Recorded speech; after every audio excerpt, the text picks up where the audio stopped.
नमस्ते बच्चों, my self Jaiswal sir. हम पढ़ रहे हैं class 9th science chapter atoms and molecules.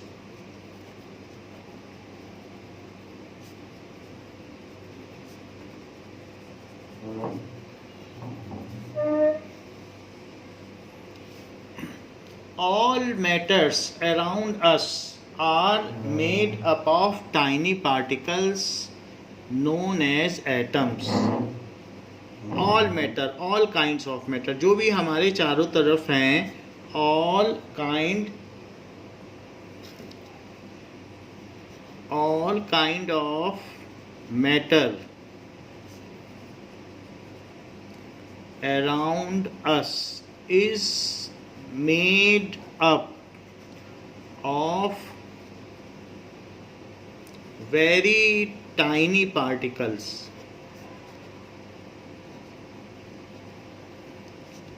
called atoms. जैसे अल्फ़ाबेट से मिलकर लेटर बनता है और फिर उन्हीं लेटर से मिलकर सेंटेंस बन जाता है, तो वैसे ही जितने भी मैटर हैं, जो भी हमारे चारों तरफ हैं, जो फिजिकल वर्ल्ड है हमारा, जिसको हम we can perceive, we can see, we can touch, we can feel, all that physical world, all material particles are made up of atoms.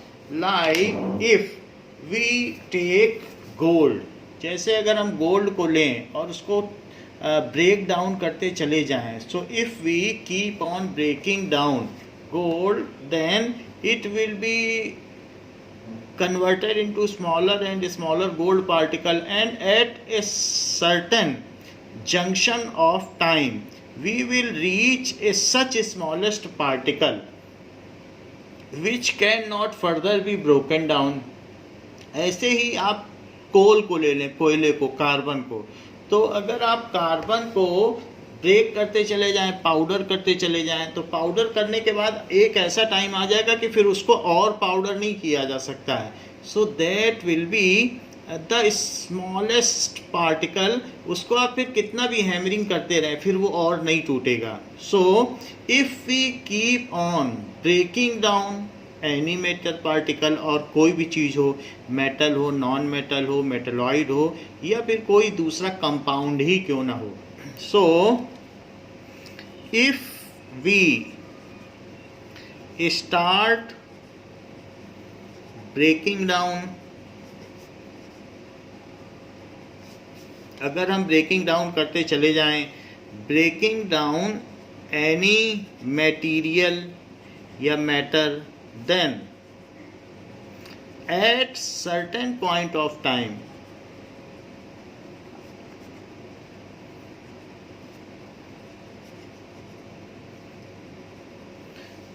we will reach up to a smallest entity या smallest particle which cannot further be broken down. We will reach to a certain point where the particles cannot be further broken down, where particles can not be further, उसके बाद उसे आप नहीं तोड़ सकते हो, तो it cannot be broken down, फिर नहीं तोड़ा जा सकता है. So the smallest particle of matter which cannot be broken down further is called atom. The smallest particle of matter which can not be broken down further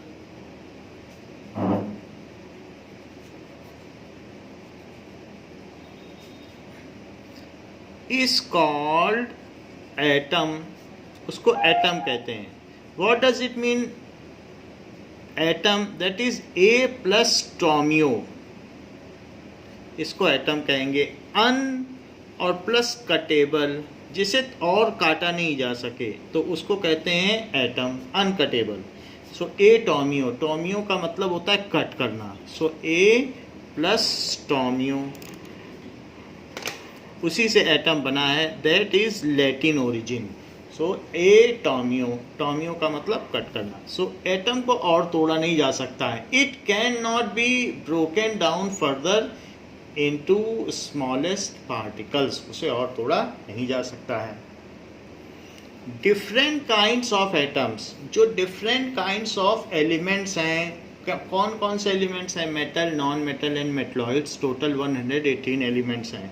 so different kind of elements, हम ये बात जानते हैं कि elements एक ही kind के atom से मिलके बने होते हैं। तो different kinds of atom, element, चाहे वो मेटल हों या नॉन मेटल हों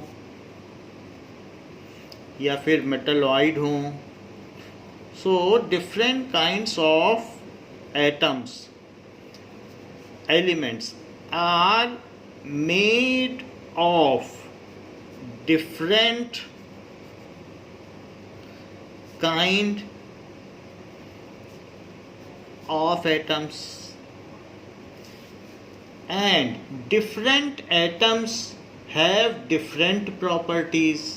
जैसे कि आयरन मेटल है तो वो आयरन के एटम से बना है। So iron is made of atoms of Fe, तो उसमें Fe के एटम होंगे, आयरन के एटम होंगे। ऐसे ही copper is made of atoms of copper. जैसे आप ऐसा समझ लो कि सॉल्ट के पार्टिकल्स होंगे तो उनका अपना प्रॉपर्टी होगा और शुगर के पार्टिकल्स का अपना प्रॉपर्टी होगा। वही अगर साल्ट का एक पार्टिकल है उसको हम ग्रॉस में ले लें, if we collect much particles, तो जो साल्ट बनेगा वो भी वही प्रॉपर्टी रखेगा जो एटम की है। ऐसे ही शुगर को भी अगर आप कलेक्ट करते जाओ, सो 1 spoon full of sugar is having the same property which the particle of sugar is having.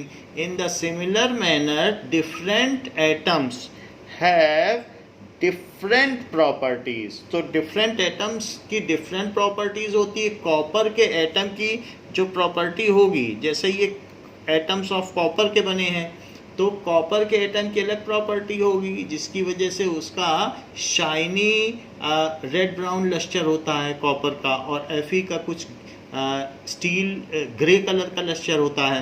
तो उनकी अपनी प्रॉपर्टी है, उसकी वजह से कॉपर मेटल की प्रॉपर्टी होती है। कार्बन की अलग प्रॉपर्टी होगी कोयले की, तो उसका कार्बन का एटम अलग होता है। Carbon is made up of carbon particles. उसमें सारे कार्बन के पार्टिकल होंगे, ऑफ कार्बन पार्टिकल्स, ऐसा होगा। तो कार्बन का पार्टिकल्स होगा वो C होगा। So there are 118 elements. उसमें कुछ मेटल हैं, कुछ नॉन मेटल हैं और कुछ मेटलॉइड्स हैं। देयर आर, जैसे अल्फ़ाबेट्स होते हैं तो 26 टाइप्स ऑफ अल्फ़ाबेट्स होते हैं, तो उसी तरीके से 118 एलिमेंट्स हैं और वो सारे के सारे 118 टाइप्स ऑफ एटम से बने हैं। There are 118 elements hence which are made up of 118 types of atom, which are made of 118 types of atom. तो इस तरीके से 118 टाइप्स ऑफ एटम से बने हैं। फॉर एग्जाम्पल, जैसे आप कॉपर ले लें तो कॉपर में आप देख रहे हैं सब कॉपर से बना है। सो copper is made up of only copper atoms. उसी तरीके से आयरन, तो iron is made up of only iron atoms. तो कोई भी एक एलिमेंट होगा एलिमेंट वो होता है जो सिर्फ एक काइंड के एटम से मिलके बना होगा, उसमें सारे के सारे millions and millions of Fe atoms होंगे तो आयरन बनेगा, और millions and million of copper atoms होंगे तो कॉपर बन जाएगा। चूंकि 118 टाइप्स ऑफ एटम्स हैं, इसलिए टोटल 118 टाइप्स ऑफ एलिमेंट्स भी हैं। उनमें से कुछ मेटल हैं, कुछ नॉन मेटल हैं, कुछ मेटलॉइड्स हैं, जैसा कि हम पिछले चैप्टर में पढ़ चुके हैं। So there are 118 types of atoms. ये चीज़ें हमने देख ली है। अब हम ये देखेंगे कि different kinds of atoms are having different properties, so the properties of elements are different। तो अलग अलग एटम की अलग अलग प्रॉपर्टी होती है। तो जैसे कुछ एटम के हम बात कर लें, हाइड्रोजन का एटम हो गया, इसी तरीके से Fe का एटम हो गया, इसी तरीके से कॉपर का एटम हो गया, क्लोरीन का एटम हो गया तो Cl हो गया, इस तरीके से सोडियम का है तो Na हो गया। ऐसे बहुत सारे एटम हैं, टोटल 118 टाइप्स के हैं, जो कि हम आगे इस चैप्टर में देख लेंगे। Now different atoms have different properties. अलग अलग एटम की अलग अलग प्रॉपर्टी है। Different atoms have different properties.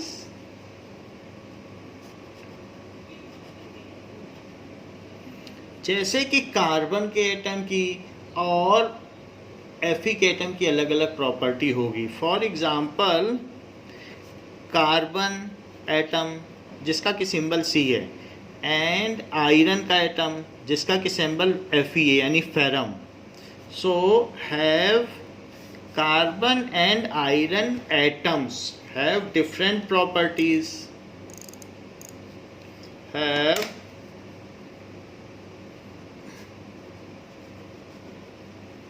different properties, इनकी अलग अलग प्रॉपर्टीज होती है।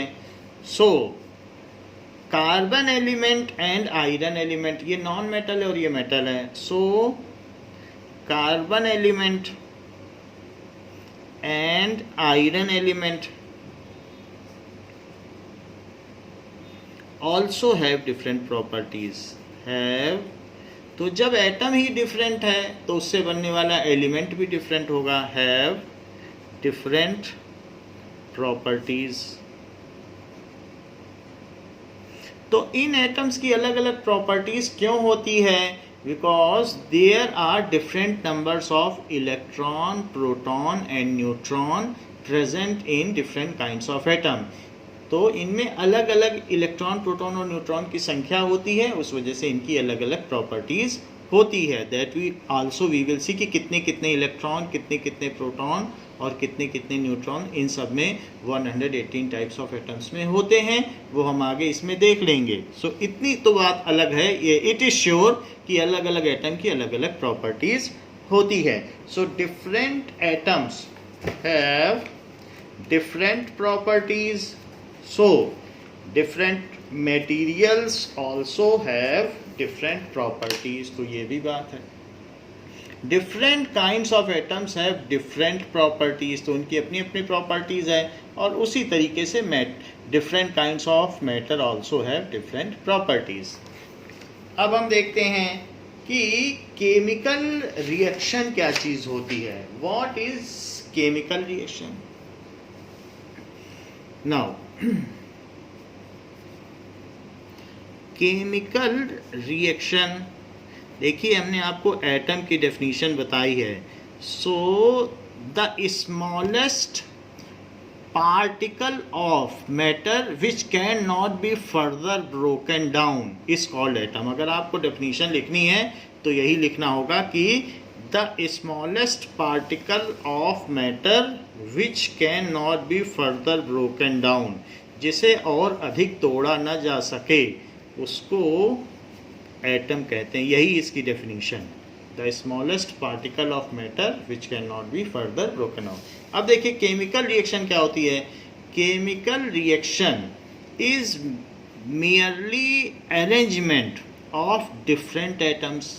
केमिकल रिएक्शन में क्या होता है, इन chemical reaction, no atom is created. Atom is created or destroyed. इसमें कुछ destroy नहीं होता है. So no atom is created or destroyed. It is merely, ये सिर्फ, it is merely rearrangement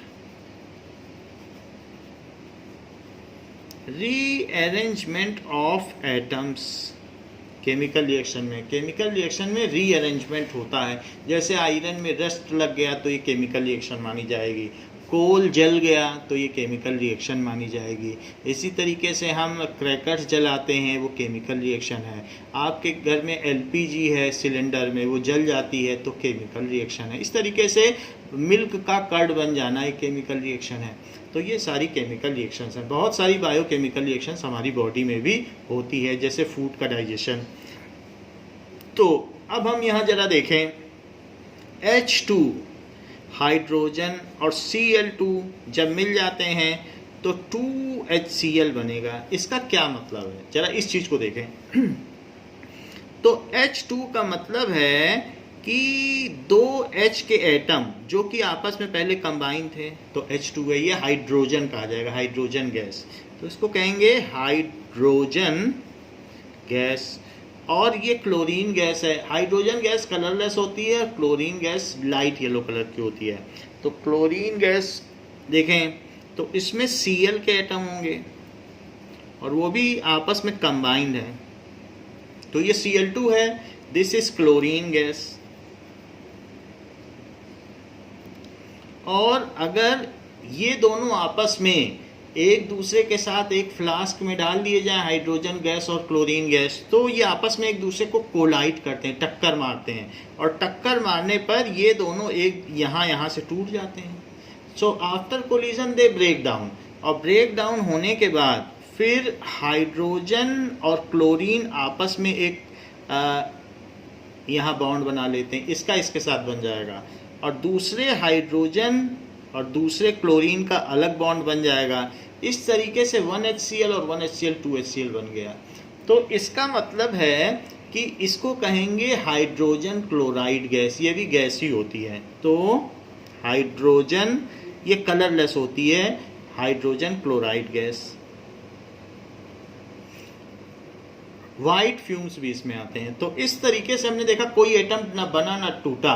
it is rearrangement. जैसे आप बिल्डिंग ब्लॉक्स का खिलौना होता है तो एक ब्लॉक यहाँ से निकाला, दूसरा यहाँ से निकाला, फिर ऐसे जोड़ दिया, वैसे जोड़ दिया, ऐसे जोड़ जोड़ के कभी हम उससे प्लेन बना लेते हैं, कभी ट्रेन बना लेते हैं, कभी हाउस बना लेते हैं. छोटे बच्चे खिलौना खेलते हैं तो बिल्डिंग ब्लॉक्स है, उसमें रीअरेंजमेंट होता है, कोई ब्लॉक टूटता तो है नहीं. तो उसी तरीके से जो केमिकल रिएक्शंस होती हैं, it is only rearrangement of atoms and no atom is destroyed and no atom is created. देखो जो रिएक्शन से पहले हैं यहाँ पर कितने H के एटम है, 2 एटम हैं, क्लोरीन के 2 हैं. रिएक्शन के बाद देखो तो after reaction the number of atoms hydrogen के 2 हैं, क्लोरीन के भी 2 हैं. तो उतने ही रहेंगे रिएक्शन के बाद. नई चीज़ बन गई.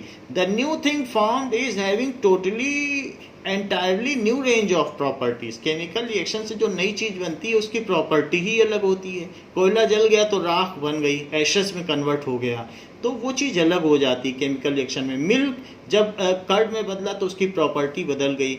However it is only a rearrangement. So during chemical reaction no atom is created और destroyed. It is merely rearrangement of atoms. Chemical reaction में क्या क्या चीजें होती हैं? इन chemical reaction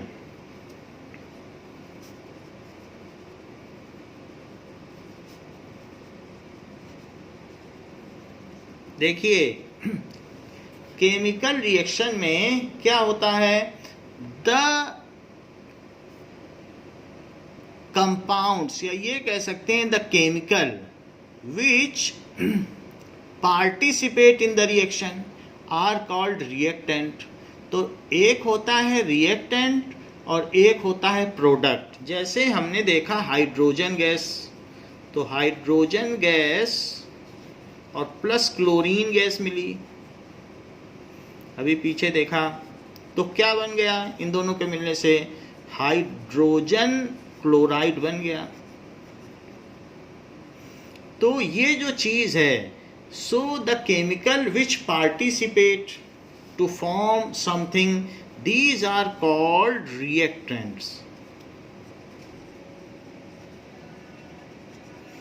The chemical substance which is formed during chemical reaction, it is called product. So the chemical substance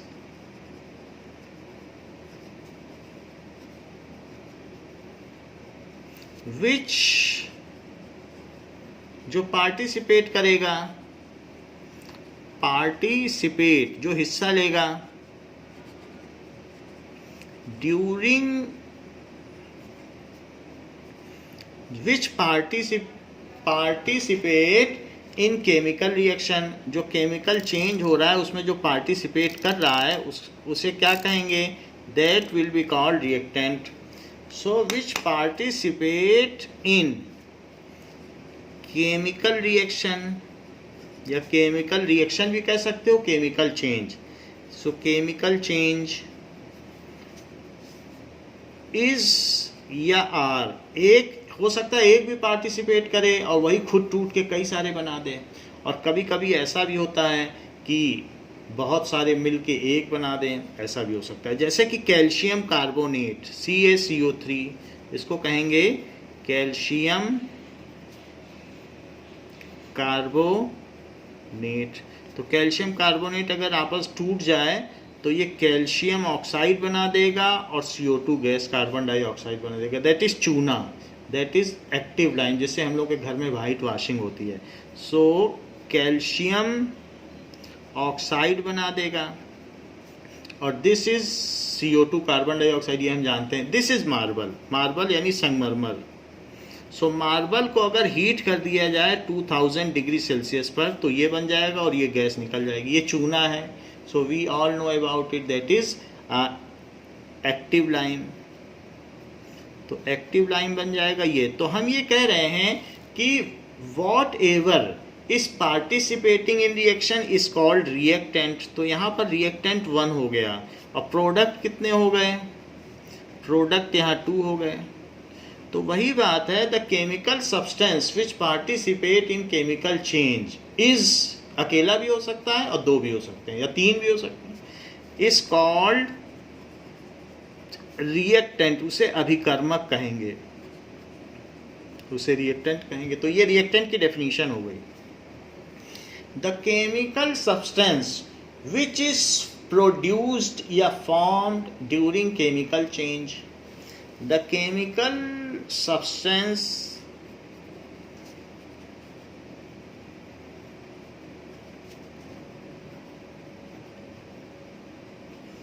which is produced या फिर formed during chemical change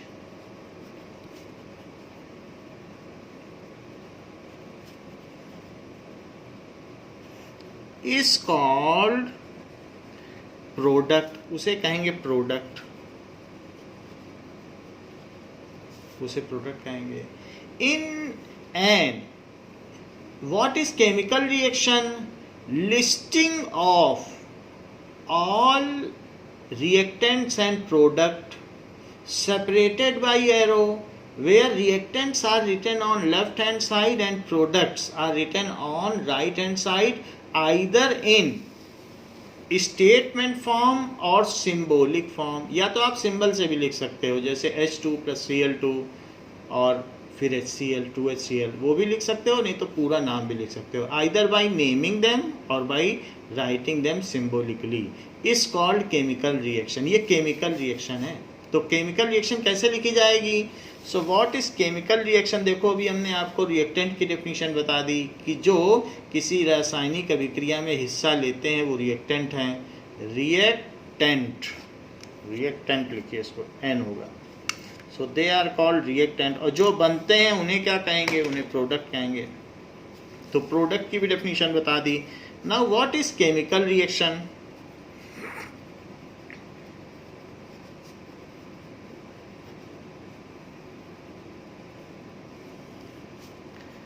listing of reactants either by name or in symbolic form. At left hand side,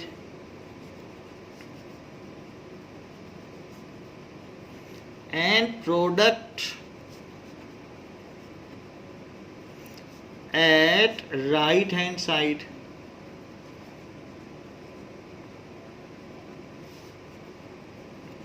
Separated by arrow.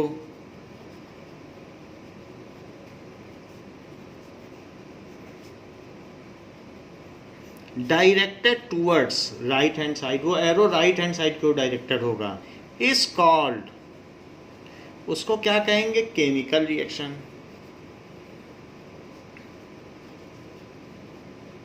That is called chemical reaction. जैसे कि आप ये देख लें कि H2 plus O2 gives H2O। तो जरा इस चीज़ को देखें कि कैसे बनता है। तो ये वाटर बन गया, hydrogen gas plus oxygen gas gives us water. So hydrogen gas, ये है ऑक्सीजन गैस, और इससे बन गया वाटर। तो जरा देखें, ये केमिकल रिएक्शन हो गई। इस केमिकल रिएक्शन, क्योंकि ये रिएक्टेंट हो गई, ये प्रोडक्ट हो गए। It is chemical reaction, chemical reaction हो गई। जरा देखें होता क्या होगा कि H2 के मॉलिक्यूल होंगे, एक H2 और साथ में O का होगा, और एक और H का है क्योंकि 2H2 लिखा है। तो इस तरीके से एक और H का लो, लेकिन उसे इधर लिखो H, और इन सब का सम कर दो।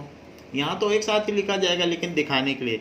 फिर जब ये आपस में टक्कर करेंगे, कोलाइड करेंगे, तो यहाँ से टूट जाएंगे, और यहाँ से टूट जाएंगे तो O बीच में रहेगा, वो थोड़ा सा बड़ा होता है, और 2H इधर इधर रहेंगे। तो HOH, इसी को H2O कहते हैं। और नीचे भी इसी तरीके से बन जाएगा HOH।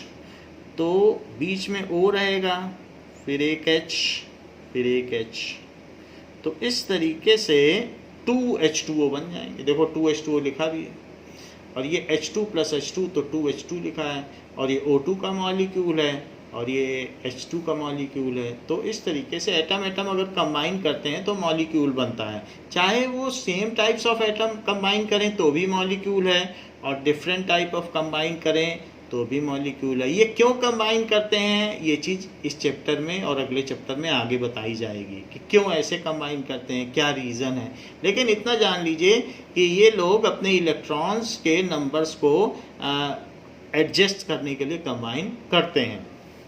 फिर भी रिएक्टेंट्स को लेफ्ट में दिखाना और प्रोडक्ट्स को राइट में दिखाना और एरो से सेपरेट करना, ये केमिकल रिएक्शन है। तो this is chemical reaction.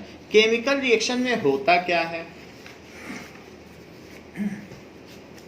So chemical reaction is followed by chemical change. उसमें कुछ न कुछ केमिकल चेंज होता है। सो इफ केमिकल रिएक्शन की डेफिनीशन, केमिकल चेंज की डेफिनीशन, क्योंकि जहाँ केमिकल चेंज होगा तो उस केमिकल चेंज को ही तो हम केमिकल रिएक्शन से दिखाएंगे। तो what is chemical change? If during any change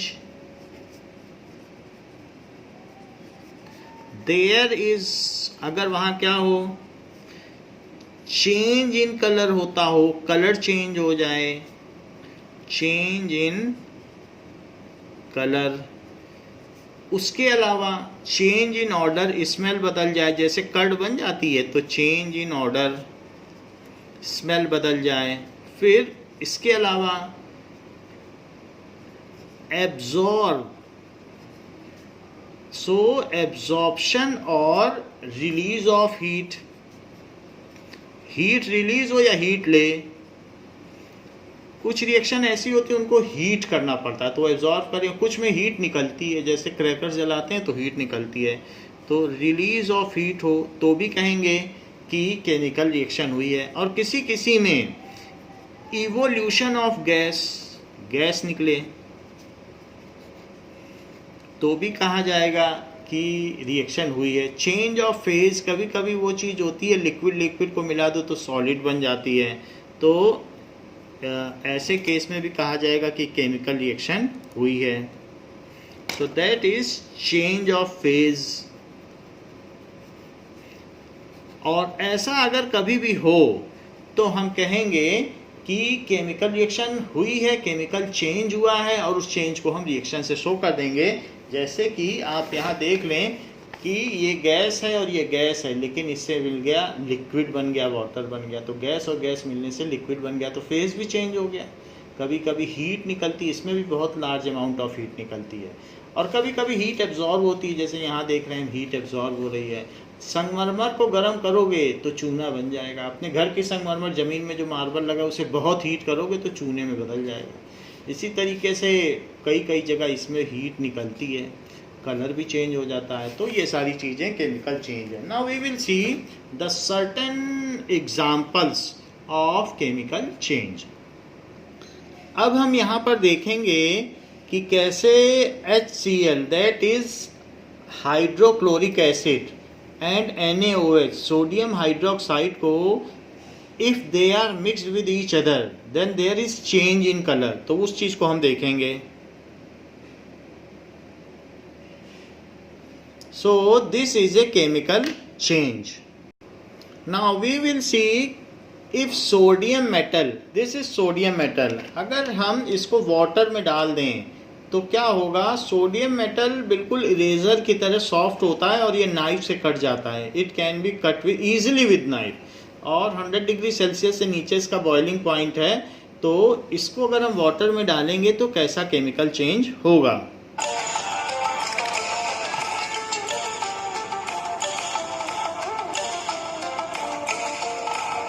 So it cannot be touched bare-handed.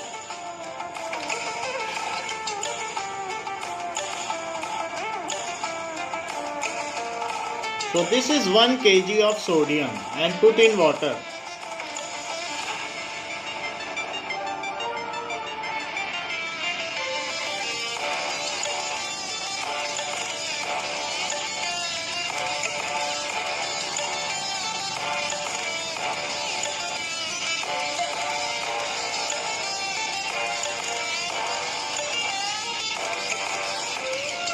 So now see evolution of gas. Gas is evolved with heat. Also with heat, it is evolved.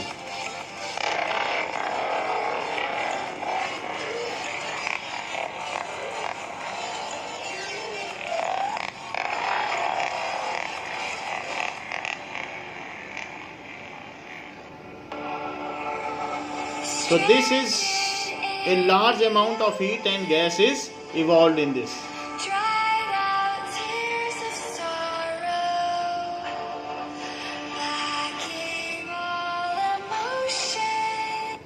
So in this way we see when sodium metal is put in water, then large amount of heat and gas is liberated, so it is a chemical change. Now we will see some other kinds of chemical changes. These are different flames. These are the chemical changes.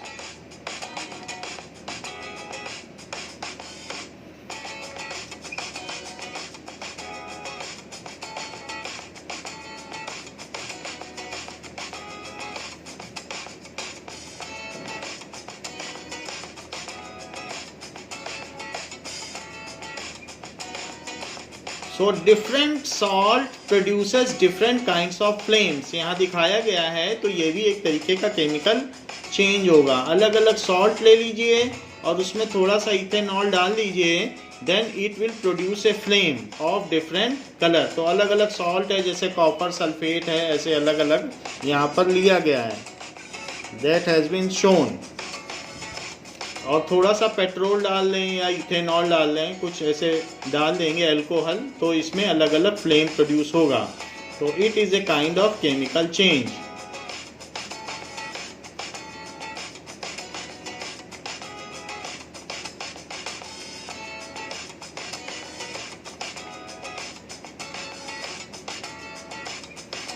So if any gas is evolved, something chemical volcano also you have tried. Coca-Cola with take some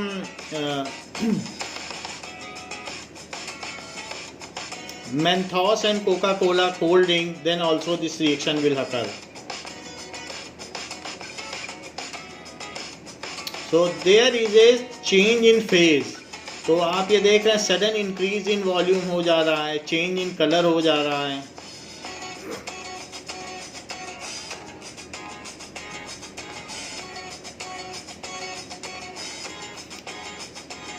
Here again something happening very fast.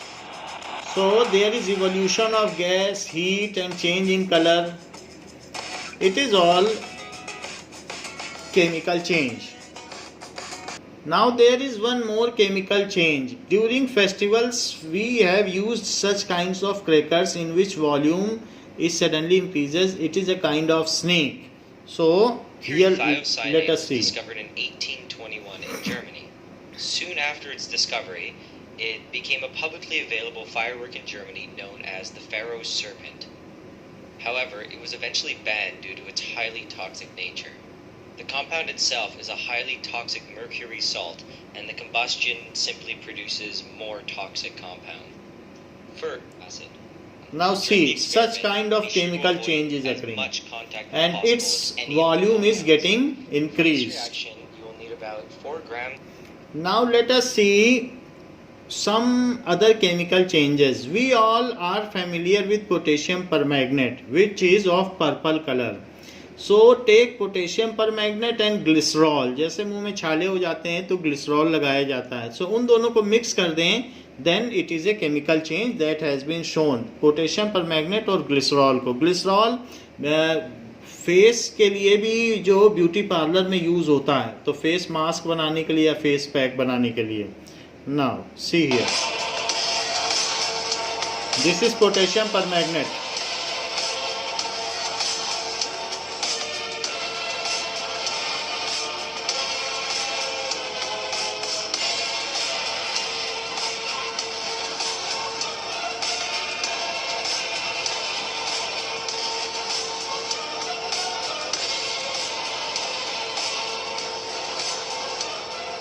And this is glycerol.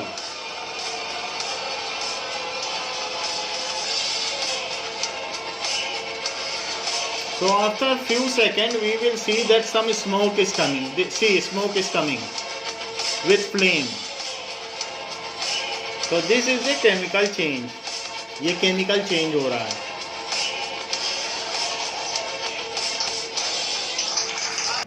अब हम देखेंगे कि यहाँ किस तरीके से एक silver coin को गोल्डन कॉइन में कन्वर्ट किया जा रहा है. This is again a chemical change.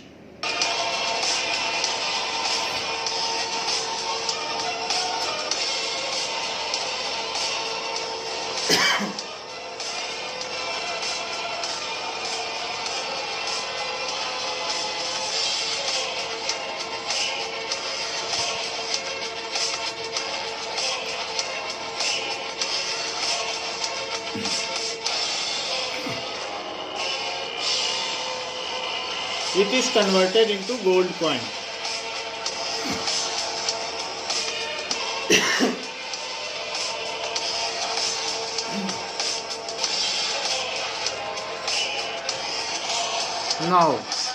Now we will see how the flame can be released by mixing silver nitrate with magnesium.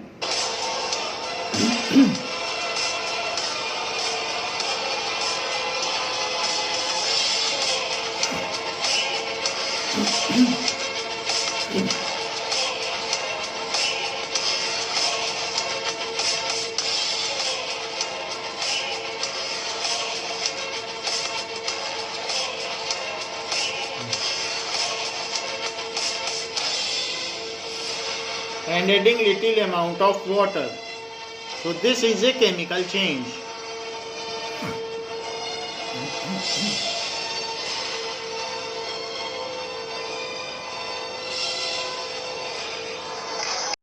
Now we will see burning of sugar. जो sugar हम खाते हैं जब वो बर्न करेगी, जलेगी, तो उससे large amount of heat is generated.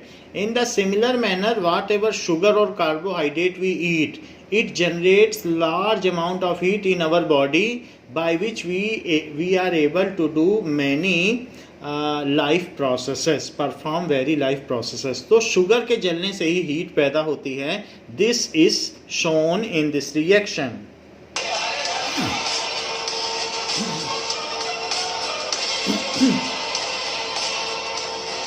This is burning of sugar. Sucrose. Sucrose means sugar. It is sugar. And large amount of heat is generated in it.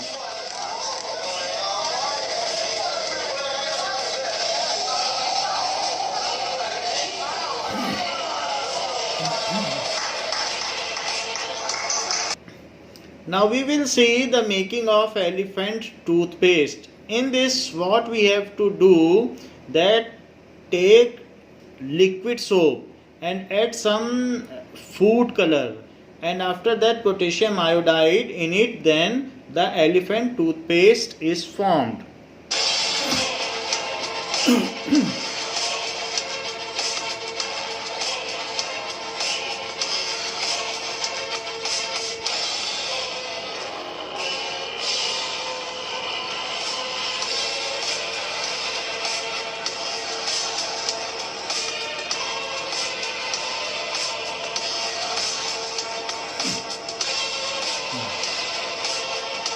So this is a kind of elephant toothpaste. It is by its nature, not actually it is elephant toothpaste, but by nature it looks like elephant toothpaste.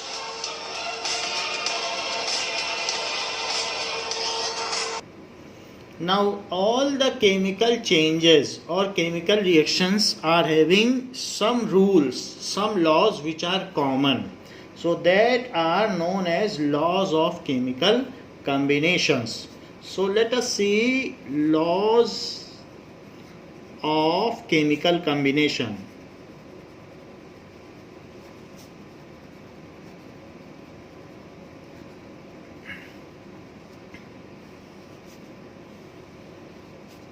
Now first law is law of conservation of mass.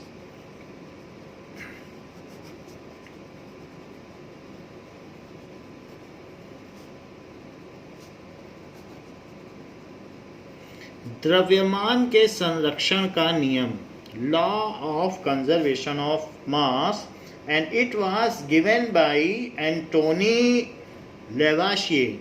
So it is given by Antony Lavoisier.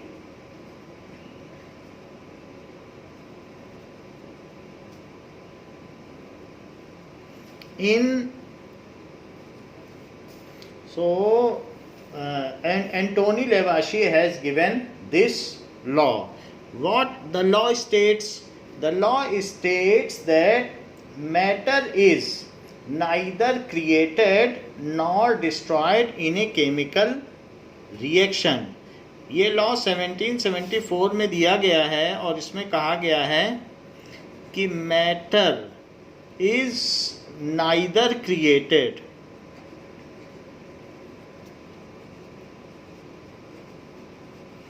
nor destroyed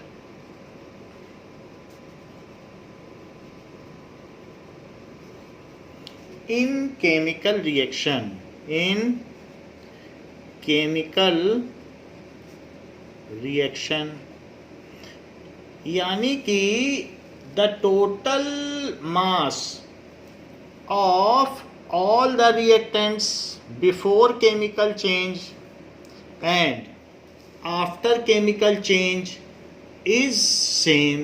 reactants का जो मास होगा वही products का भी mass होगा, यही ये कहता है. और हमने पहले भी देखा है कि chemical reaction is merely a rearrangement. जैसे बिल्डिंग ब्लॉक्स हैं, चाहे तो आप उससे ट्रेन बना लें, चाहे प्लेन बना लें, लेकिन टोटल बिल्डिंग ब्लॉक्स का टोटल मास, वजन तो वही रहेगा। उसी तरीके से एटम्स से हम रीअरेंज कर करके कई कई चीज़ें बनाते रहें तो उसका मास चेंज नहीं होगा, मास तो कहीं नहीं जाएगा क्योंकि एटम्स तो वही हैं। सो आप उससे कुछ भी बनाते रहें, उसी पेपर से प्लेन बना लें, उसी पेपर से बोर्ड बना लें, तो क्या उसका मास चेंज हो जाएगा? कुछ भी चेंज नहीं होगा। इसलिए chemical reaction is merely a rearrangement of atoms. So no new atom is created during the reaction और no atom is destroyed during the chemical reaction. तो जब एटम ही डिस्ट्रॉय और क्रिएट नहीं किया जा सकता तो कोई नया मास भी क्रिएट और डिस्ट्रॉय नहीं होगा, क्योंकि किसी भी मैटर का जो मास है वो उसके एटम की वजह से ही तो है। सो matter is neither created nor destroyed in a chemical change.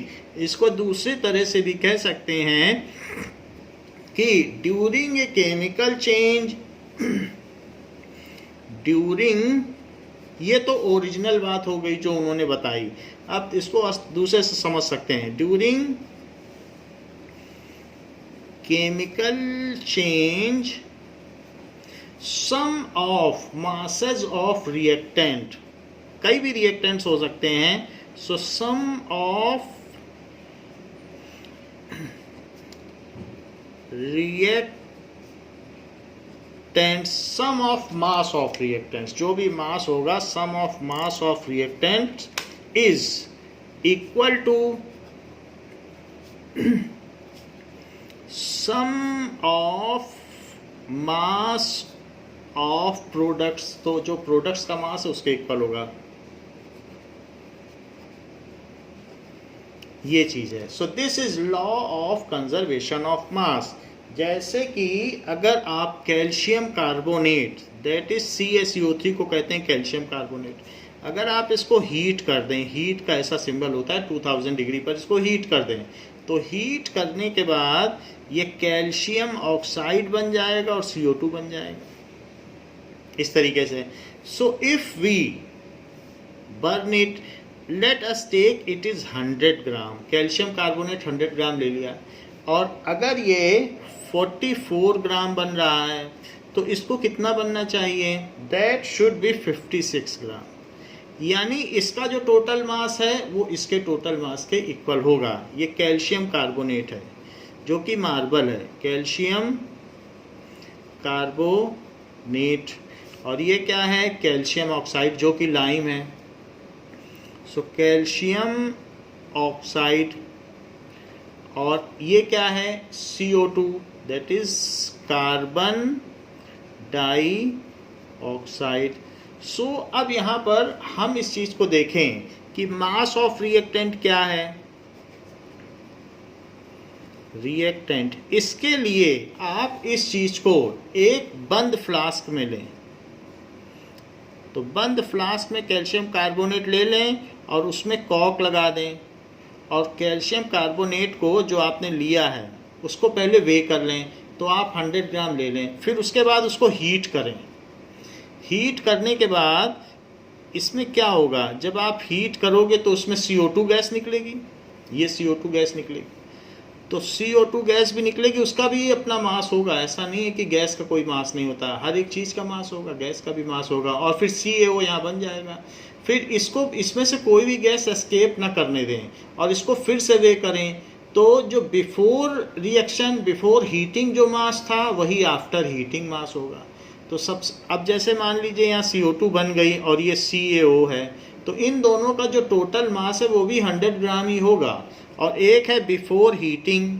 तो इसी फ्लास्क को आप सबसे पहले बिना हीट किए, जब शुरू में आपने इसमें कैल्शियम कार्बोनेट लिया था तब इसको वजन करो, तो ये 100 ग्राम है, और आफ्टर हीटिंग, तो हीटिंग करने के बाद भी इसका वजन होगा 100 ग्राम, क्योंकि CO2 44 ग्राम है और CaO 56 ग्राम है। सो मास ऑफ रिएक्टेंट कितना है?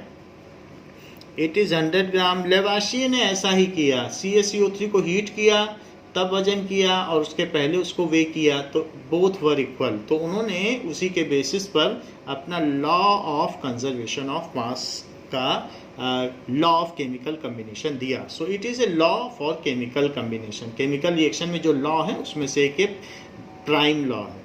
और मास ऑफ प्रोडक्ट्स क्या क्या आया, it is equals to mass of calcium oxide plus mass of CO2, mass of calcium oxide plus mass of CO2। तो उनका कितना कितना मास है, कैल्शियम ऑक्साइड का 56 ग्राम है और उसका 44 ग्राम है, तो ये कितना आ गया 100 ग्राम। तो इससे क्या पता चला, जो मास ऑफ रिएक्टेंट है वही मास ऑफ प्रोडक्ट के इक्वल हुआ। दिस इम्प्लाइज, इससे क्या इम्प्लाई होता है कि mass of reactant is equals to mass of product.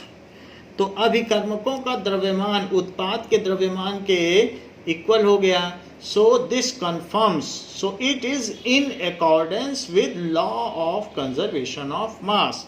तो इससे ये पता चला कि इट इज इन अकॉर्डेंस, दोनों का मास इक्वल आ गया। So during chemical change sum of mass of reactant, अगर सिंगल है तो सिंगल ही रखो, is equal to sum of mass of products. So this is in accordance with law of conservation of mass. ये लिख लें, this is in accordance with law of conservation of mass, जो कि क्या कहता है, it says that no mass is created nor destroyed during a chemical change। तो इस चीज ने ये बात कंफर्म कर दी है कि कोई भी मास ना क्रिएट होता है ना डिस्ट्रॉय होता है। Now let us see in text question based on law of conservation of mass। in text question page number 32, it says in a reaction 5.3 gram of sodium carbonate, in a reaction 5.3 gram of sodium carbonate, that is Na2CO3, sodium carbonate reacts with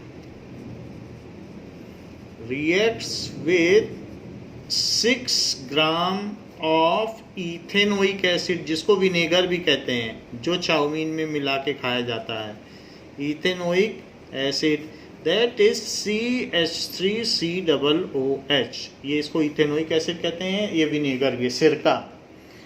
इसके साथ मिला दिया गया sodium carbonate. ये washing soda है जिससे toilet साफ की जाती है।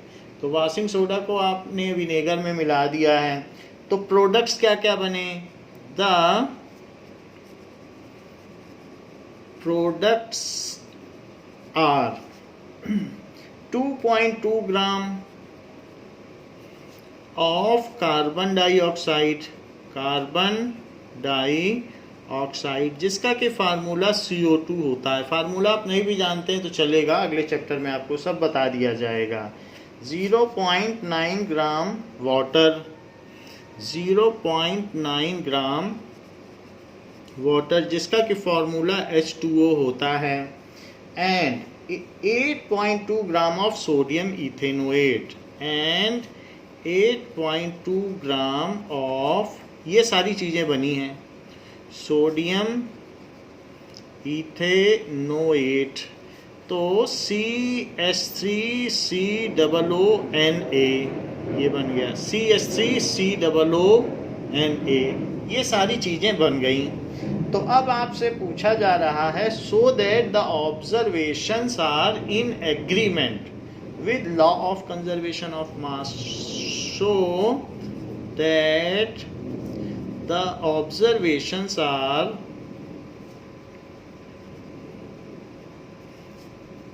in agreement with law of conservation of mass।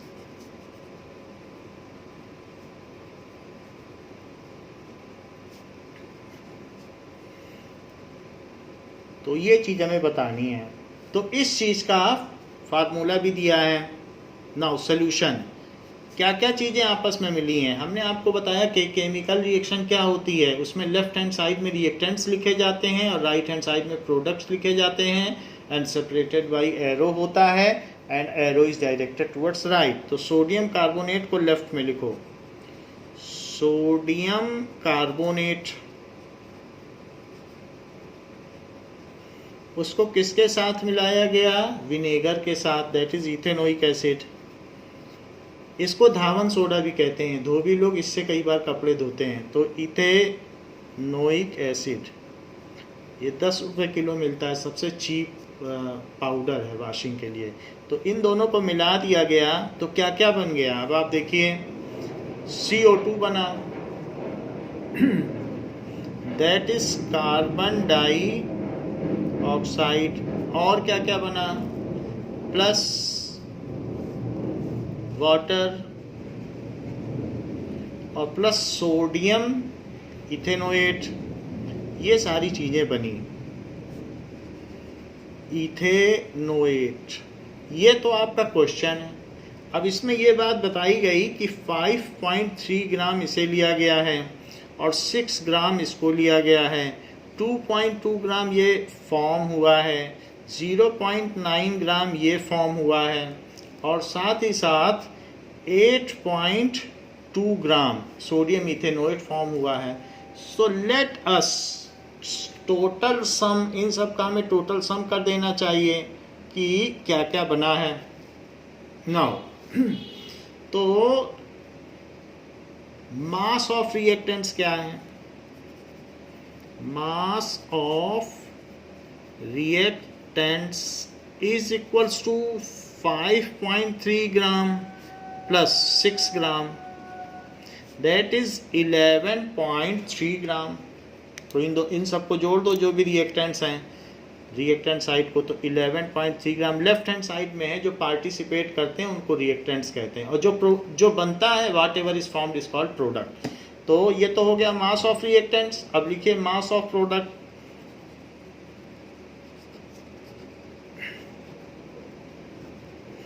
That is 6 gram plus 2.2 gram plus 2.2 ग्राम पहले लिखिए, प्लस 9 ग्राम जो प्रोडक्ट है उनका लिखिए, 2.2 ग्राम ये बना, 9 ग्राम ये बना, 0.9 ग्राम, और साथ ही साथ 8.2 ग्राम। इन सब को टोटल करो, तो टोटल करने से क्या आएगा, 2 + 2 4 प्लस 9 दैट इज 13, 1 कैरी हो गया, तो 2 और 1 3, 3 प्लस 8 11, तो 11.3 ग्राम आ गया। तो इस तरीके से हमने देखा कि as mass of reactants is equals to mass of product, as mass of reactants is equals to mass of products. So reaction is in agreement with law of conservation of mass. So reaction is in agreement या in accordance with law of conservation of mass. तो उपरोक्त रासायनिक अभिक्रिया द्रव्यमान संरक्षण के नियमानुसार है। Now we will see the second question of exercise, वो भी लॉ ऑफ कंजर्वेशन पर है। Second question of exercise that is page 43। Exercise का क्वेश्चन है, it says when 3 gram of carbon is burnt, so when 3 gram of carbon कोयला is burnt in 8 gram of oxygen. Oxygen से ही कोयला जलेगा, oxygen नहीं होगी तो नहीं जलेगा। Then 11 gram of carbon dioxide is formed. Carbon dioxide is formed. So, what mass of carbon dioxide will be formed? What mass of carbon dioxide will be formed?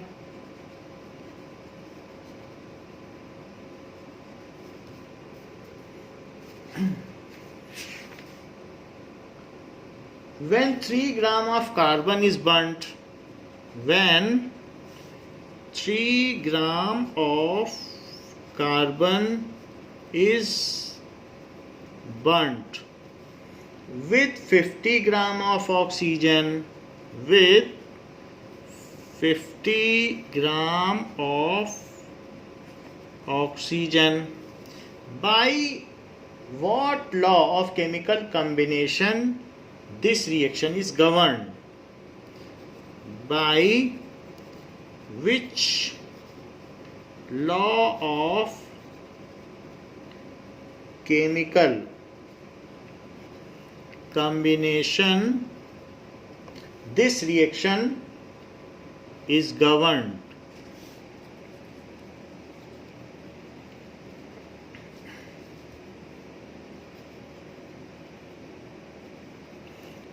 तो इस रिएक्शन को हम नेक्स्ट क्लास में देखेंगे कि ये किस law से गवर्न है। इस क्लास के लिए बच्चों इतना ही। Thank you.